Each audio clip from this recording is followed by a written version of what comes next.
What's up, guys? Spent some time reflecting here on this Memorial Day. Wrote for about an hour shortly before this video. Kind of felt short on topics. So there's going to be a couple rules that I came up with, or a couple takeaways from that reflection that are just a little bit more general life lessons. I'll start just kind of by filling in a little bit of more backstory. So I was thinking about all the different things, different areas in which I've improved the past several years. Areas in which I kind of embraced different hobbies, started to live life a little bit differently, started to do more things that I wanted to do. I'd say 4 or 5 years ago, especially, I suffered a lot from depression, mostly seasonal depression, living in the Midwest. The winters were maybe a little bit much for me. Getting down to the South here has been a significant improvement for me. But ultimately, a lot of depression, a lot of anxiety. Not a lot of depression, but a fair amount. Too much, I would say. Definitely a lot of anxiety. Much more anxious person back then. Spent a lot of time improving in those areas. Like today, I would say I don't really suffer from depression much at all, and anxiety is definitely not a part of my life. And I think that's probably due to some of the actions I've taken. In my reflection, one of the big things that I wrote is that I think that depression is not doing the things that you want to do, and anxiety is avoiding things you know you need to do. So in those things, that's what I would say, is identifying and understanding the things that you want to do in life. And that could be hobbies, that could be work, that could be relationships, and understanding and acknowledging and telling yourself the truth about whether or not you're doing those things today. And if you're not, starting to understand why. I think one of the big things for me previously was permission. It's this weird idea that I have that I've been floating around on, is this idea that I was waiting for somebody to give me permission to do the things that I wanted to do. Or I was waiting for a certain threshold before I would let myself do some of the things that I wanted to do. And that's just a choice. And nobody's gonna come and give you permission to live your life. In fact, if you have people in your life that you know will not be supportive of the things that you wanna do, I think you need to strongly evaluate those relationships and understand that ultimately they could hold you back, and you may need to reevaluate how they fit into your life and exactly how you're gonna manage them.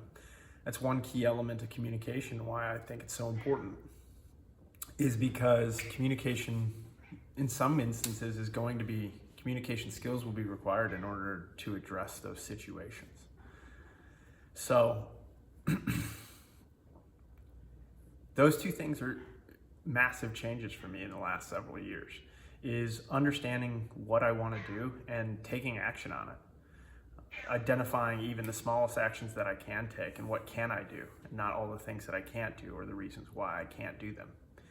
It frees you up, and it opens this level of curiosity that enables you to solve some of these problems that you think you might have, preventing you from doing the things that you'd like to do with your life or in your life.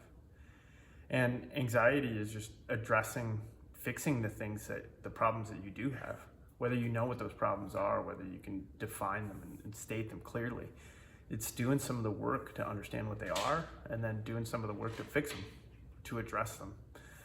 And those were two big changes that I think happened in my life by pursuing a lot of different improvements in several areas, in nutrition and weight loss and fitness, and in some of the hobbies that I've just leaned into the past several years, things that I've wanted to do for years that I never did.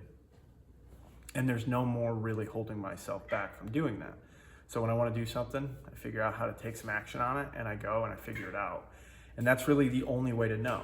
And a sub point of that, or a corollary point to that, is that there's no perfect way to do anything. There's whatever works for you. And you won't know what works for you until you get into it, until you actually start to do it. So Google a way to do it, find a spot that's like this agreed upon way to pursue it, and then get started.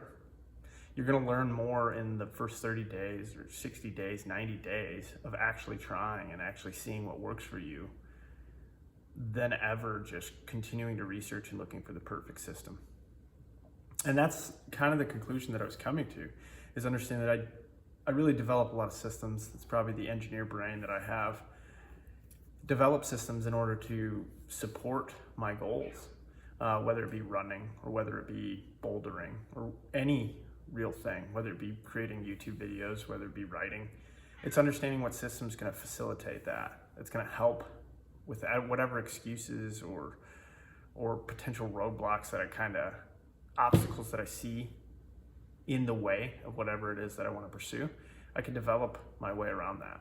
What's going to prevent me from doing this, and how do I best set up a system to address that? Or how do I best handle it? It's even things as simple as food prep for the week, so that way I can better control my nutrition and my weight. If I don't weigh my food, then I know my portions are going to grow, because I just fundamentally love to eat. I don't need that much, but I definitely know that if I stop weighing my food over time, I will eat more and I will gain my weight back and I will be out of control. So weighing my food is just this little thing, this little piece that I know that I need to have, right? And eliminating choice a lot of times is a big thing that I need to have implemented in my systems. I don't choose really if I'm going to go work out. I know what days I'm going to run. I know which days I'm going to go climb. And well, that might kind of sound very rigid.